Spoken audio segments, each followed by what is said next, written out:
Today's Locked On Bucks is brought to you by Game Time. Download the Game Time app, create an account, and use the code LOCKEDONNBA for $20 off your first purchase. Terms apply. Coming up on today's show, we rip off the Band-Aid. We take a look back at the Jon Horst era of running the Milwaukee Bucks. We've touched on the good. We know Jon Horst makes those moves in secrecy.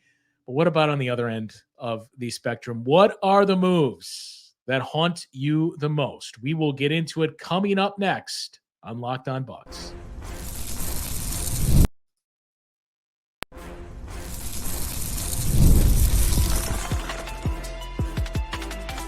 You are Locked On Bucks, your daily Milwaukee Bucks podcast, part of the Locked On Podcast Network, your team every day.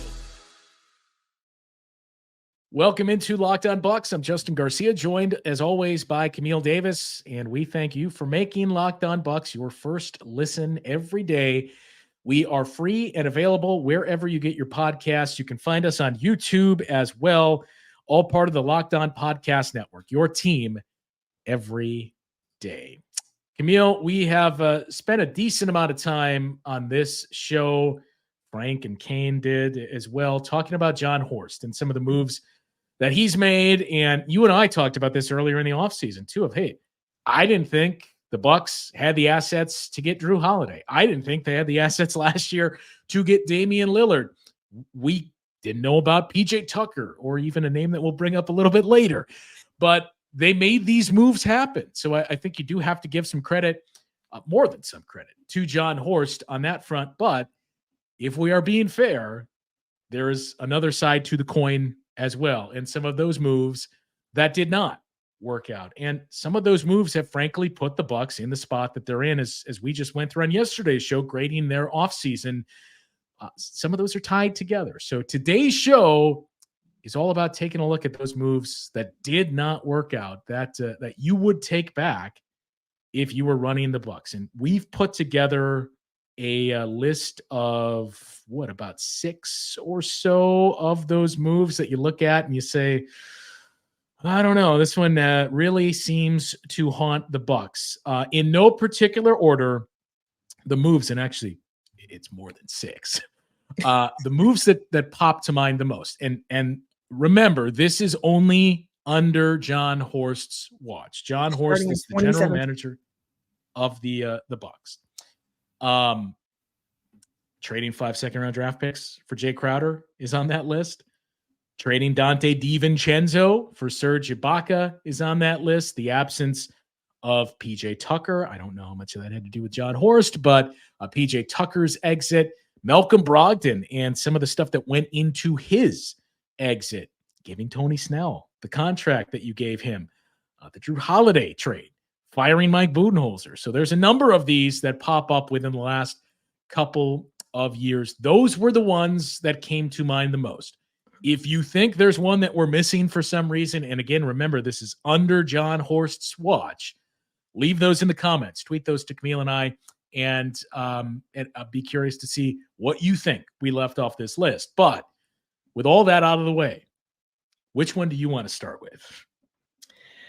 I feel like it'd be easy for me to point at the Jay Crowder one and say like the 5 second-round picks, because this also just happened last year. So it's fresh in the memory, but I'm not going to stop or start there. Swerve. I'm swerving back into time a little bit. And I'm going to talk about Tony Snell a little bit, because when I thought about this, I was like, okay, that Tony Snell contract was a little big. And then he definitely had to attach a first rounder on him to trade him out of Milwaukee.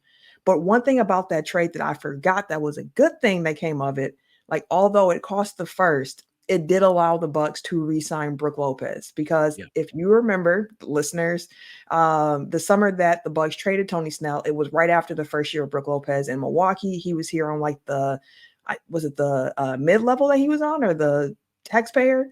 But he was on a cheap deal, was Brook Lopez, and he played really well in his first year in Milwaukee. And the conversation became, how can we keep him here? We need a little bit more money. And trading Tony Snell's contract was a way for the Bucks to be able to do that. And then they were able to sign Brook to a 4-year, $52 million deal thereafter. So, like, it was one of those moves where it was like, giving Tony Snell that much money in the first place probably wasn't the best thing to do. needing to attach a first to get off of it. You hate to have that happen. A first rounder, and we, especially now where we're looking back and looking at the assets the Bucks have, attaching a first rounder is harsh.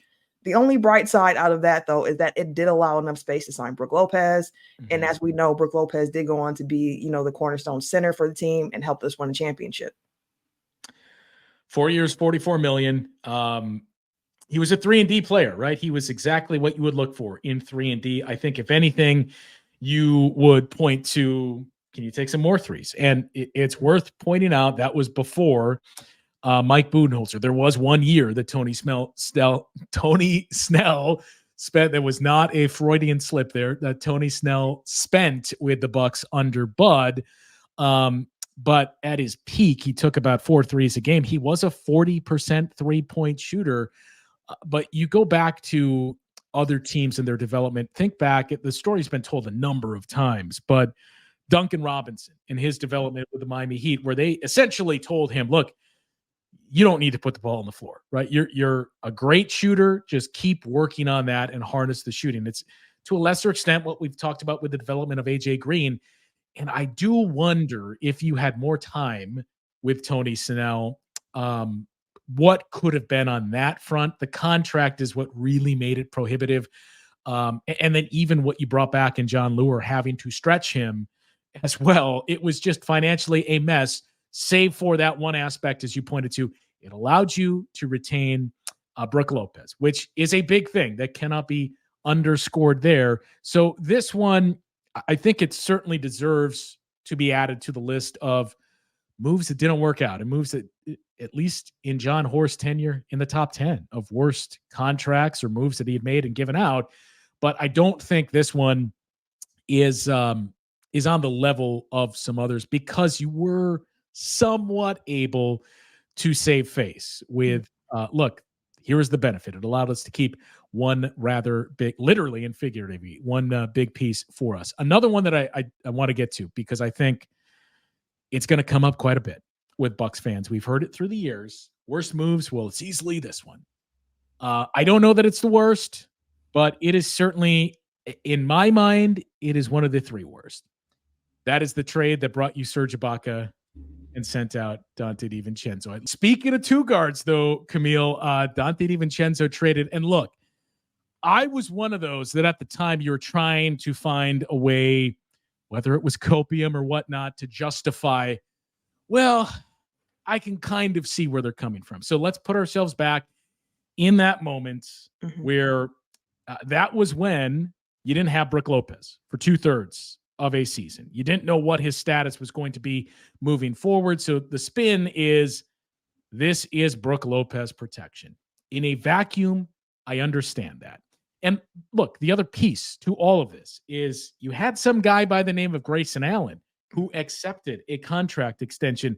I don't think any of us anticipated Dante DiVincenzo would return to the Bucks, who was a free agent that summer, but it was still letting an asset like that, as we've seen him develop into a much, much better player, out the door for virtually nothing when you look at the production that you got from Serge Ibaka. And I'm just going to start there, is that's how it's been explained, is it was Brook Lopez protection. It gave you another big, and not only a big, a guy that in his past could protect the rim, to some extent, a stretch 5 or 4 that could knock down long-range 2s, and years prior had some athleticism. We didn't see quite as much of that in Serge's time. But to me, the biggest fail here was, again, valuing an asset, which is something we'll get into with the PJ Tucker conversation.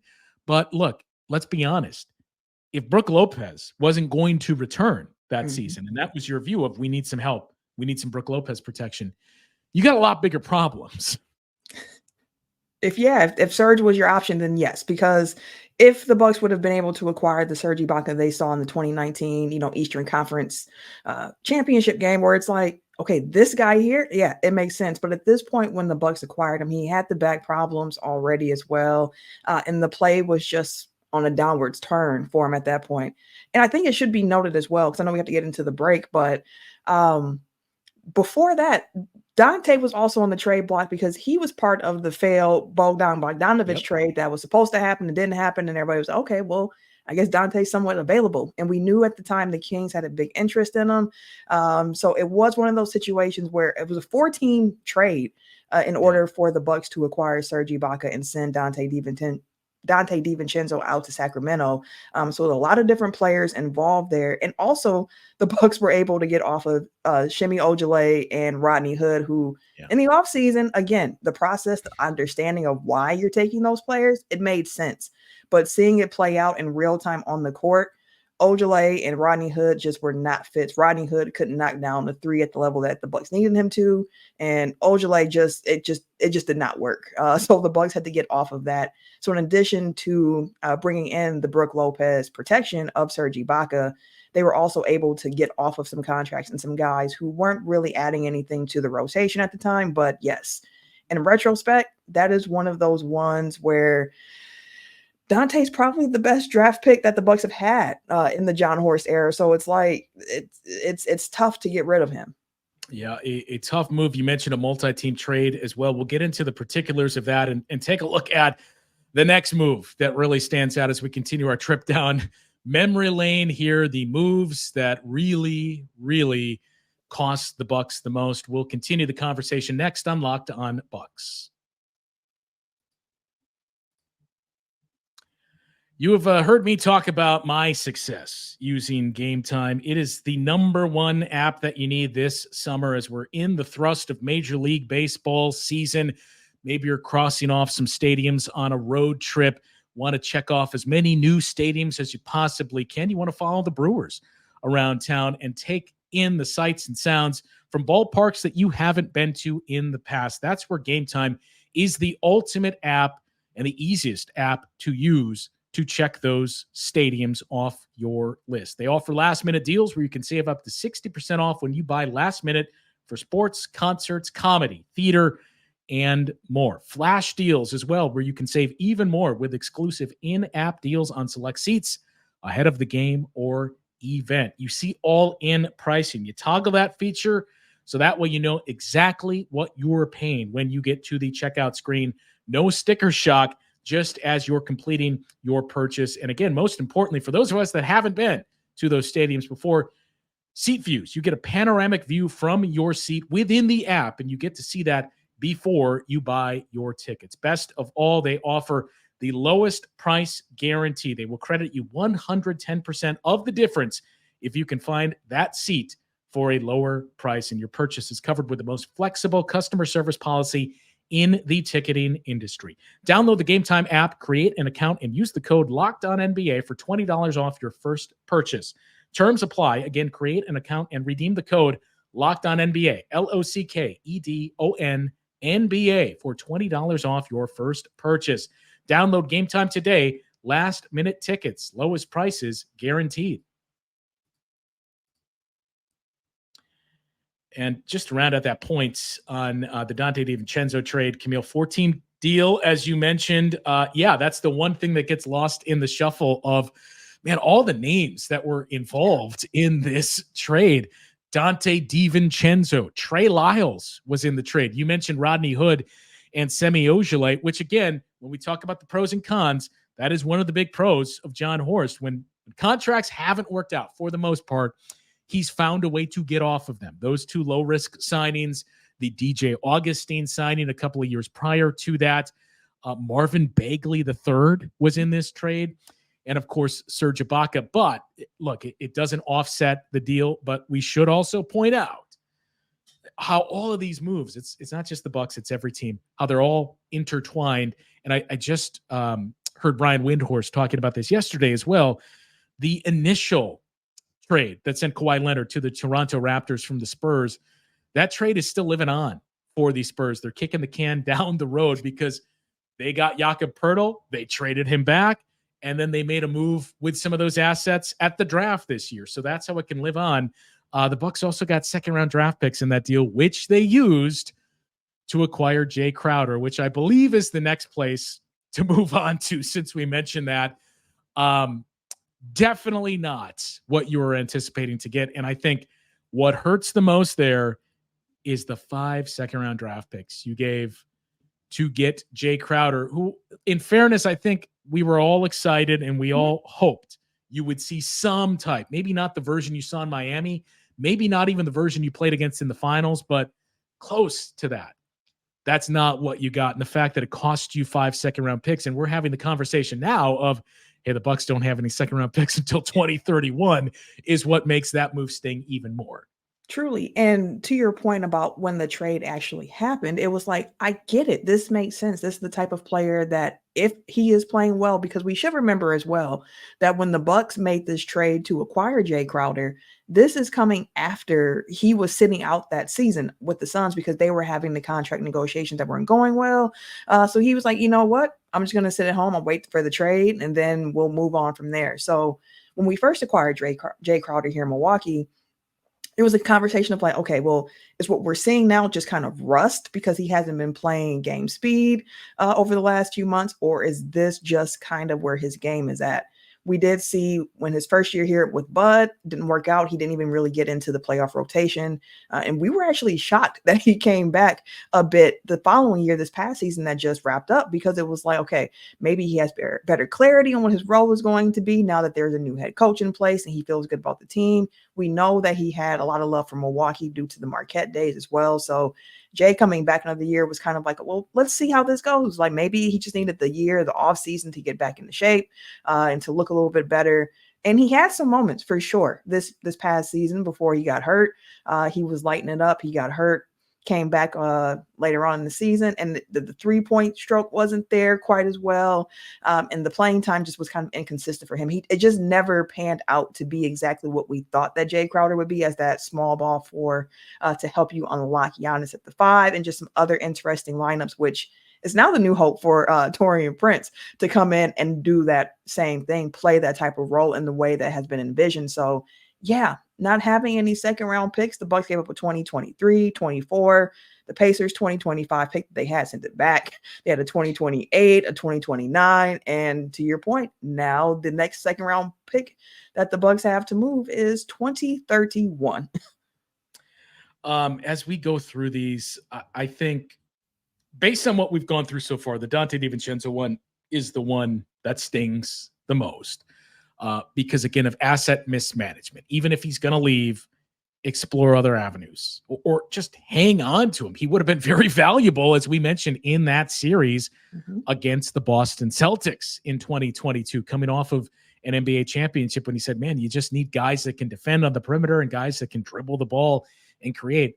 Dante DiVincenzo would have helped you out a lot more than Grayson Allen. And that's no knock on Grayson, but he would have been more useful in that series. So of everything we've gone through so far, to me, that is still the number one that I would circle. But I don't think we need to spend too much time on this.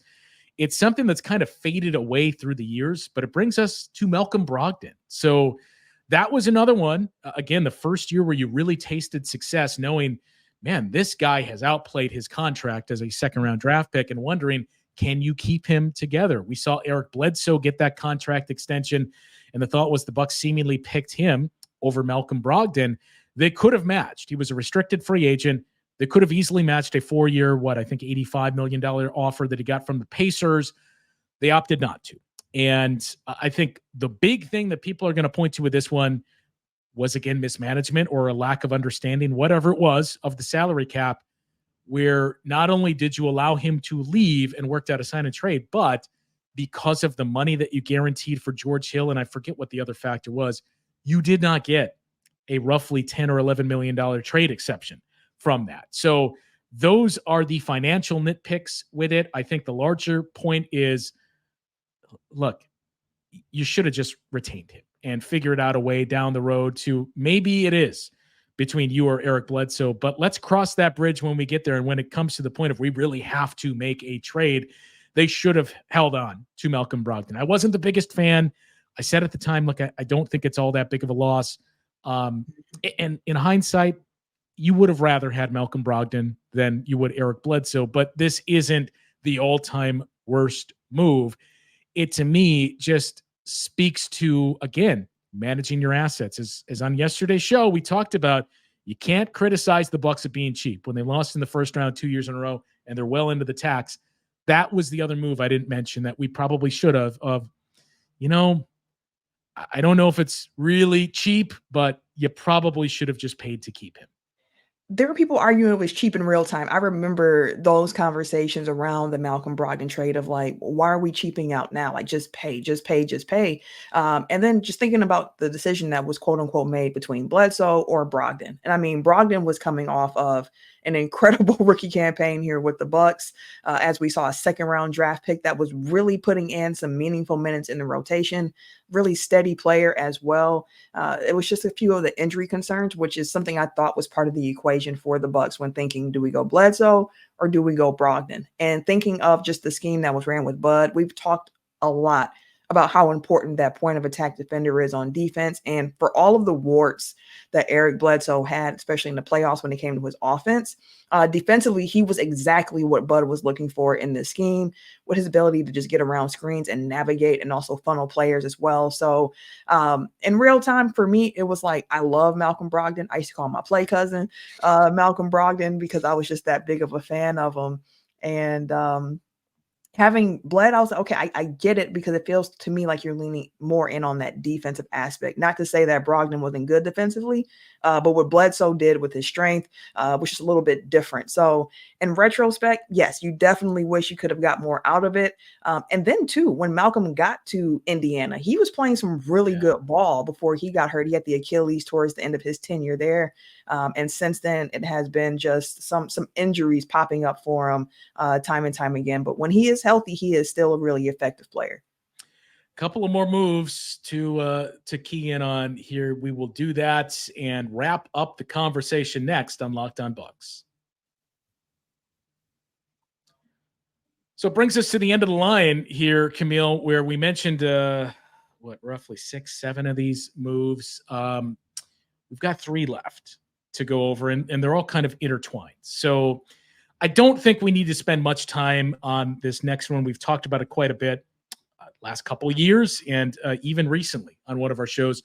But it's related to the Malcolm Brogdon move, letting PJ Tucker leave in free agency. Again, I don't know that we know everything that went into that decision, but that and not matching Malcolm Brogdon are really the 2 moves that you would point to and say, I don't know if you can outright call them cheap, but it was kind of a cheap move to not bring them back. Now, PJ, the difference with he versus Malcolm is, as we touched on yesterday, there's really 2 years left on his shelf life, but he would have helped you in your title defense. So I don't think that move is up there on the level of some of the others that we've talked about because of the age of PJ Tucker, the role that he played. I think it just hurts even more that he went to the Miami Heat. Any thoughts on that one? Just the fact that we saw him be productive for a few more years after Milwaukee, which I think was part of like the irritation of not keeping PJ, especially hearing PJ talk about like how he wanted to come back to the city, how he was starting to really love Milwaukee. And whenever there's a player that mentions how much they love Milwaukee, and PJ Tucker was somebody who would be outside, like you would see PJ Tucker if you were just going around doing whatever you do, he was outside while he was in Milwaukee. So you paired that aspect of it off the court with what he brought on the court. Again, I mentioned it during yesterday's episode with Pat Bev and like the energy that he brings, like his personality type and what that does for a team on court. PJ had that in like, golly, PJ was big personality, a lot of energy that the Bucks needed. And I think too, that following year, given the fact that Brook Lopez was out most of the year with the back problems and you had Giannis playing a lot of 5 that next year. And again, as we mentioned, the Serge Ibaka trade, they had DeMarcus Cousins coming through the door. We saw Greg Monroe come back through the door again after that. Not that PJ could have played center, but he would have given you another option next to Giannis just to make some lineups a little bit more feasible along the way. Yeah, it's look, we understand the disappointment in it. The versatility that he gives you is the biggest thing that you missed, and the edge too that you alluded to and mentioned of that toughness that he brought to this team. I think they also missed in the subsequent seasons from his departure. But I think all the moves we've touched on so far, those I would put above PJ Tucker's exit going to the Miami Heat. So that really brings us to 2 moves that we referenced before that are out there. And they're both connected because they both took place last offseason, the firing of Mike Budenholzer. It's a complicated one because he's the one that brought the winning culture to the Bucks. But I think we all kind of started to see there was a Bud fatigue with a lot of Bucks fans. Dating back to the year they won the championship early in that season, when I remember having these discussions of what's wrong with this team, and they didn't look right, especially after that bubble loss. That I think it reached the point where it probably felt in real time like it was time to make a move. But I think if we're going to point out the firing of Bud within here, you have to link it to the hiring of Adrian Griffin. And to me, it just highlights, look, even if it was the time to move on from Mike Budenholzer, it just highlights and underscores how important it is to make the right hire when hiring a coach and to have stability there, because you saw how quickly things can go south when you didn't have that rock, regardless of what you thought about his game plans and everything else. When you take away the high floor, you see some of the dangers that you're vulnerable to. But it was a floor raiser. He came in, we've mentioned it many a times. He came in, he established culture, he established structure and organization, and players knew exactly what their roles were. They knew how they were supposed to be used. They understood everything about that. And Adrian Griffin came in and tried his own thing, and it just did not seem to necessarily connect as well as some of the structure that was put into place while Mike Budenholzer was here. So the firing of Mike Budenholzer, again, it was the second year in a row where it was just kind of like a exit for the Bucks, where you're just like, come on, guys, like, it's got to be better than this. And from everything I can understand, it was also a thing of just sometimes a voice gets stale. You need something new. And given where the Bucks were last offseason, it felt like the biggest change they were going to be able to make, given their salary cap situation, was going to be in that coaching realm, because it looked as if most of the roster that they were going to have to bring back was going to largely be the same as the same team that, lost to the Miami Heat in the first round as number 1 seed to the 8 seeded Miami Heat team. So coaching looked like the obvious thing of, hey, let's change that up. And they did. It didn't work out. And as we mentioned earlier in the show, Jon Horst recognized that, and the team made a decision to try to get that more structure. They just realized it's not going to work out. There's no need to prolong this. Let's make the move now and continue on about our way. But it feels like you can't mention that without mentioning the other move that happened that offseason, as you mentioned, with Damian Lillard coming to Milwaukee, sending Jrue Holiday to Portland in a trade where we all knew he probably wasn't going to stay in Portland. So the question just became, well, where is Jrue Holiday going to end up? Because that piece of it can change the equation of how you feel about Damian Lillard coming to Milwaukee. Yeah, and that's one we've had the conversation before. I still think it's a move you have to make if you're the Bucks, but you have to include it in this because last year did not go as you would have hoped. And oh, by the way, Jrue Holiday went on to win a championship with the Boston Celtics and looked every bit the missing piece for that team. But not to relitigate all of it, we've gone over it before. Similar to the Bud conversation, maybe it was time to move on. I think with that group of personnel, it was time to move on, that it just wasn't working anymore. And again, if you don't make that trade a season ago, I know there's a lot that goes into it, and sliding doors moments. So it's not as easy to say, well, you don't make the trade and you still have the same record and everybody else has the same record and you play the Pacers in the first round. But for the purpose of this experiment, let's say that was the case. I don't think you beat the Pacers in the first round if Giannis is not healthy, because your defense is in a better spot. You're still not going to be able to score. And I get Damian Lillard missed 2 games in that series, but think about the 4 games he did play in and how largely effective he was. It's not the version of Jrue Holiday that we saw with the Boston Celtics, for good reason. He had a lot of offensive help around him. What he was asked to take on was much different than what the Bucks had to ask him to take on. So it felt like it was a move that had to be made for the Bucks. If you could get Damian Lillard and it was going to cost you this, you had to do it. It didn't work out as you would have hoped, and it worked out more than how the Boston Celtics would have hoped. And that's ultimately what is going to put this move in this conversation, I think, with a lot of Bucks fans. It has to. And it's still early. And I've mentioned this time and time again as well, where it's like, this is a particular move that we're not going to really know how well it worked out for a few years. Seeing the Celtics get that championship in year one with Drew Holiday, I'm sure Bucks fans were like, I know how that feels the first year you get Drew Holiday on your team and you get that championship. But no, like it's going to take time. We talked about all the different factors that went into Dame's play so far this season, this upcoming season, where again, he has his coach. He knows where he's going to be playing at. He's able to do his offseason workouts. I still believe healthy Dame and Giannis. I believe in Doc figuring out a way to really unlock the two of them together. And I do think that pairing makes a lot of sense still. And this is the season upcoming where it's like, now it's time to really see. And it's funny that we were doing an episode about Jon Horst, questionable moves, the worst moves in the career. And as we're doing it, the Bucks get Gary Trent Jr., where it's like, on a minimum, okay, Bucks. Like, so again, this upcoming season, looking at what this team is going to do, like that's going to also add the context to the overall Drew Holiday, Damian Lillard trade, which, as a reminder, again, was not 1-for-1. It's not as if the Bucks traded Drew to Boston to get Dame or anything like that. That is just a secondary move that was made from Portland. So the Bucks have some time to see if this was the right move for them to make. And right now, the process, again, I think was right, and I agree with it. Yeah.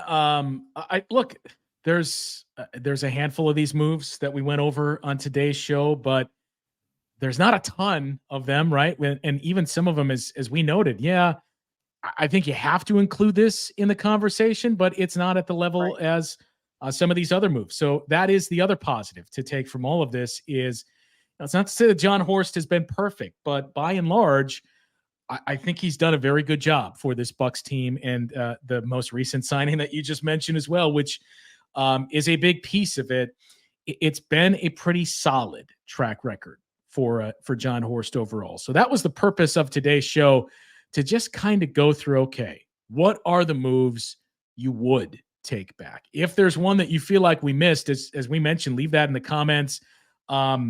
I'm sure there's some smaller scale moves. In terms of the needle moving moves, I don't think we left anything off this list. But if you disagree, let us know and leave those in the comments. Tweet them to Camille or I, or leave them in the comments here on YouTube. We have a mailbag to get to a little bit later as well. So we will have that coming up later this week. And some more Bucks Summer League games to get into. So a lot still coming up here in the offseason on Locked On Bucks. For Camille, I'm Justin. We'll talk to you once again tomorrow on Locked On Bucks.